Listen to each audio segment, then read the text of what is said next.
बोरा है प्रभुदास लीलाधर की।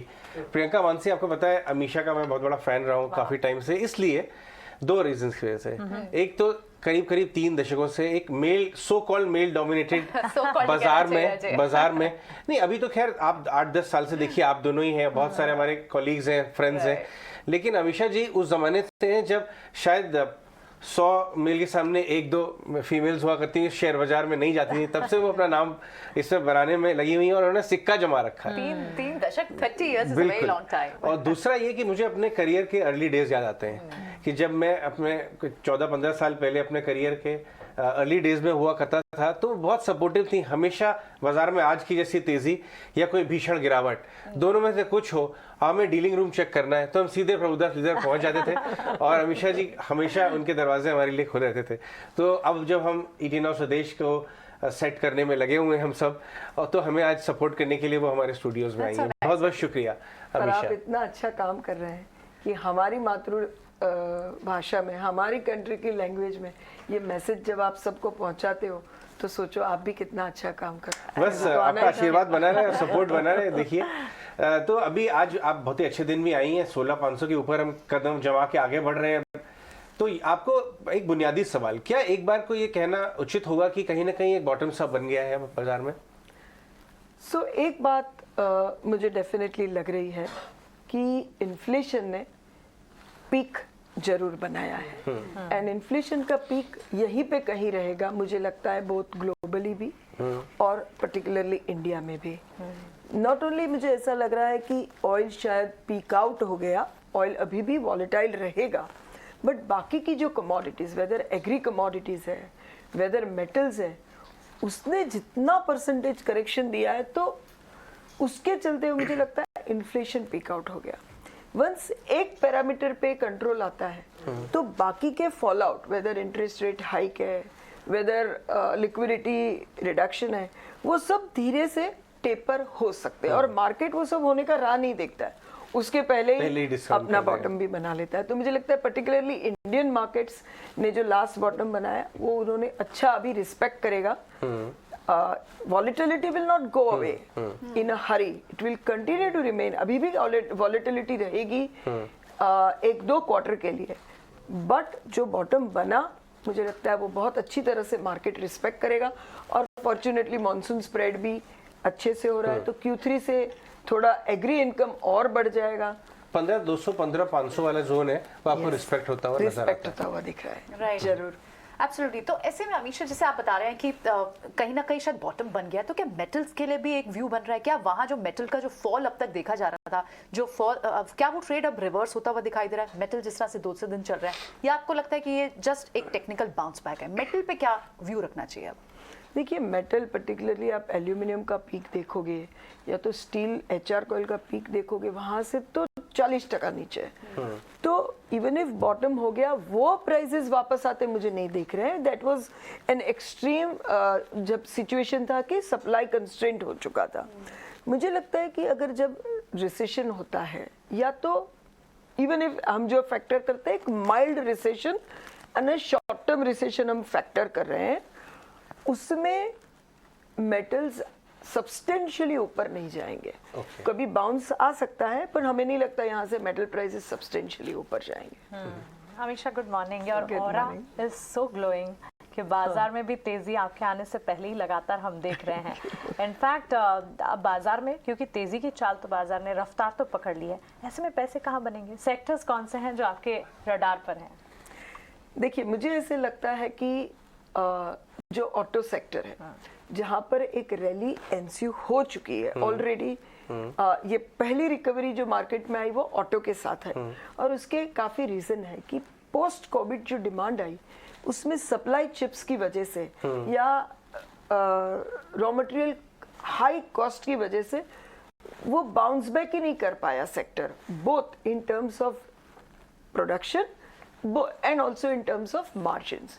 तो अभी आगे चलते हुए मुझे लगता है कि वेदर कमर्शियल व्हीकल ले लें, passenger vehicle and EV portion ले लें, या ओवरऑल भी ले लें, ये सेगमेंट इंडिया में अभी भी बहुत अच्छा करेगा। और ये जो साइकिल है वो इसे 3-6 महीने के लिए नहीं है, ओके ये चलेगी 3 से 5 साल तक मेरे हिसाब से, कमर्शियल व्हीकल की साइकिल भी और पैसेंजर व्हीकल की साइकिल भी, और वो चलते हुए यहाँ से भी स्टॉक्स बहुत अच्छा तो करेंगे। मगर मैं साफ तौर पे आपसे पूछूं कि अभी 150 रुपए के आसपास अशोक लेलैंड है जो कमर्शियल व्हीकल का बेस्ट प्ले है, 8,500 के आसपास मारुति है जो पैसेंजर व्हीकल का बेस्ट प्योर प्ले है। हालांकि टाटा मोटर्स का भी पैसेंजर व्हीकल अच्छा कर रहा है आजकल। तो क्या हम बात कर रहे हैं 10,000 के ऊपर आपको मारुति दिखता है, 200-250 का आपको अशोक लेलैंड दिखता है, इस तरह के भाव नेक्स्ट 3 से 5 साल में पॉसिबल है? डेफिनेटली पॉसिबल है। मुझे लगता है कि जो हिसाब से इंडिया का भी पर कैपिटा चेंज हो रहा है और होगा in next 4 to 5 years, we will, larger population will be able to afford community personal vehicles, and जिस हिसाब से हमारा रोड नेटवर्क बन रहा है तो हम लोग ट्रैवल और ट्रांसपोर्ट तो ज़्यादा होने ही वाला है, तो पर कैपिटा के साथ ये ग्रोथ चलते रहेगा। मारुति इन पर्टिकुलर क्या है, येन जिस तरह से डेप्रिशिएट हुआ है वो बहुत कुछ इंपोर्ट करते हैं जापान से, तो उनको एक थोड़ा सा टेलविंड वहीं से भी मिल जाएगा, मेटल का भी टेलविंड मिलेगा, और सबके मार्जिन तो 4 साल के बॉटम पे चल रहे हैं, एबिडा मार्जिन, तो मुझे लगता है वहां से इंप्रूवमेंट का स्कोप अच्छा है। हमेशा आप का हाउस जो है वो मिड कैप्स के लिए काफी ज्यादा फेमस है, और हालांकि मिड कैप्स में रिस्क भी होते हैं काफी ज्यादा, अभी देखा 40-50% नीचे आ गए थे, लेकिन जब इकोनॉमी का साइकिल घूमता है तो नेक्स्ट 30 से 5 साल में मिड कैप बहुत पैसा बनाते हैं। तो कुछ अगर आप चुनिंदा थीम्स या कुछ चुनिंदा स्टॉक्स हमसे डिस्कस करना चाहें जिस पे आपकी टीम ने वर्क किया है, जहां पे अच्छा अर्निंग्स ग्रोथ आ सकती है नेक्स्ट 3 से 5 सालों में। डेफिनेटली देखिए, एक पॉइंट मैं पहले बता दूं कि अभी भी इंटरेस्ट हाइक विल कंटिन्यू। अच्छा, इंडिया में अभी भी एक इंटरेस्ट हाइक आएगा, शायद और एक भी आ सकता है, बिकॉज अगर हमने वो पैरिटी नहीं रखा तो रुपी पे जो प्रेशर आ रहा है दैट विल कंटिन्यू। एंड जब इंटरेस्ट रेट हाइक चलता है वो पीक होता है तो वहां से मिड कैप बॉटम आउट हो जाता है। Have we done that? I am not sure, we are close to that, yes. तो वो चलते एक पीरियड ऑफ एडजस्टमेंट अभी शायद 1 या 2 क्वार्टर चले तो not impossible, but as what you said कि 3 से 5 साल में मिड कैप अच्छा करेंगे, मेरे हिसाब से डेफिनेटली अच्छा करेंगे। और जो पिक एंड चूज करना है उसके अगर पहले सेक्टर देखें और फिर within that we stock देखें, एक हमें सेक्टर वाइज जो बहुत अच्छा करेगा, जो स्लम्बर में से बाहर आया है, वो कैपिटल गुड सेक्टर है। और बोथ जैसे कि मतलब वो PLI स्कीम से के चलते हो, या तो चाइना +1 स्ट्रेटेजी के चलते हो, या तो इंडिया का खुद का ओवरऑल यूटिलाइजेशन 72-75% पर चल गया है काफी इंडस्ट्रीज का, तो उसके चलते हो, but capital good sector India में अच्छा करेगा। दूसरा कि रियल एस्टेट सेक्टर भी बहुत स्लम्बर में था, interest rate hike is negative for real estate sector, but आप देखोगे तो रेसिडेंशियल इन्वेंटरी जो 5 साल 7 साल की चल रही थी, मेजर मेट्रोज मुंबई, दिल्ली, बेंगलोर, वो अब 18 महीना 2 साल पे है, तो अफोर्डेबिलिटी भी अच्छी है और इन्वेंटरी भी ज़्यादा नहीं, तो एक रियल एस्टेट भी एक सेक्टर है जो बहुत अच्छा करेगा। और हेल्थ केयर में जो फोकस हमने लास्ट सालों से फार्मा में लगाया, मुझे उतना लगता है फोकस आ जाएगा हॉस्पिटल्स और हेल्थ केयर पे, तो हॉस्पिटल सेक्टर भी अच्छा लगता है, apart from of course auto ancillary and select banks insurance.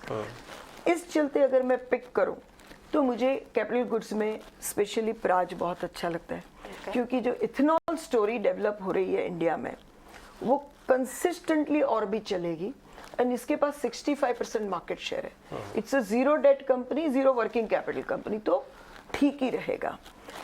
Hospitals में देखें तो हमें Apollo and KIMS hospital, Rainbow hospital, across their size and market cap scale बहुत अच्छे लग रहे हैं।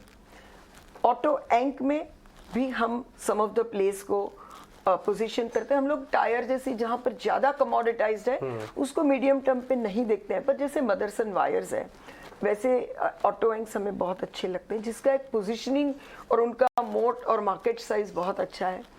And this is how I think the breadth of the mid caps that we are looking at. Very strongly in fact explained us और इतनी strongly ये बात I am sure viewers ने डाइजेस्ट भी कर ली होगी जिस कन्विक्शन से आपने बताई है.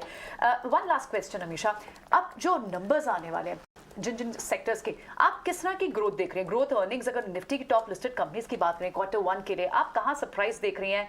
ऑयल सेक्टर पे स्पेशली क्या देख रही हैं? डिस्पाइट उनके अपस्ट्रीम पैट रहे हैं, कैसे नंबर्स आ सकते हैं वहाँ? देखिए, ये तो जब विंडफॉल गेन आया तब तो सबको पता ही चल गया कि what has happened to the refining margins and it has gone up actually. आप देखोगे YOY तो almost 7-8x on a actual basis. फिर विंडफॉल गेन से आप थोड़ा निकाल लो, जो भी करो, बट वही चलते हुए आपको मार्केटिंग में नुकसान भी उतना हो चुका है. तो सेक्टर अर्निंग्स देखोगे तो नेट नेट आपको बड़ा नहीं दिखेगा. निफ्टी में ऑयल एंड गैस सेक्टर के अर्निंग्स कंट्रीब्यूशन इतना मेजरली नहीं आने वाला है ये क्वार्टर में, बिकॉज उनको मार्केटिंग लॉसेस काफी हुए हैं ओएमसीज को. But Reliance will have phenomenal number, there is no doubt about it. और मुझे लगता है कि उनको रिफाइनिंग में भी फायदा है, उनको खुद के ऑयल एंड गैस प्रोडक्शन में भी अभी और आगे चलते फायदा होता रहेगा. बट एक पॉइंट पे जो आज गवर्नमेंट ने मूव लिया तो उन्होंने उस खुद का रिस्पॉन्सिवनेस बता दिया कि we will remain very responsive to the changes in market. तो जो फियर था विंडफॉल गेन टैक्स से वो रिसीड हो जाएगा and it will go back to its original trajectory कि जैसे उनका बिजनेस बढ़ेगा, उनका अर्निंग्स ग्रोथ आएगा, stock will start performing and I think it's still a good stock. Amisha, such an insightful conversation and 360 degree analysis कह सकते हैं markets और particularly mid cap पर जिस तरह से आपने अपना आउटलुक हमें समझाया है, phenomenal. Thank you so much for joining with us and we hope कि इसी तरह से आपसे हमारी मुलाकात इन दी स्टूडियो अजय राइट. बिल्कुल, बहुत बहुत शुक्रिया आज हमारे साथ Thank you so जुड़ने much. के लिए. Thank you so Wish much. you all the very best. Thank you so Thank you. much and have a nice day to you.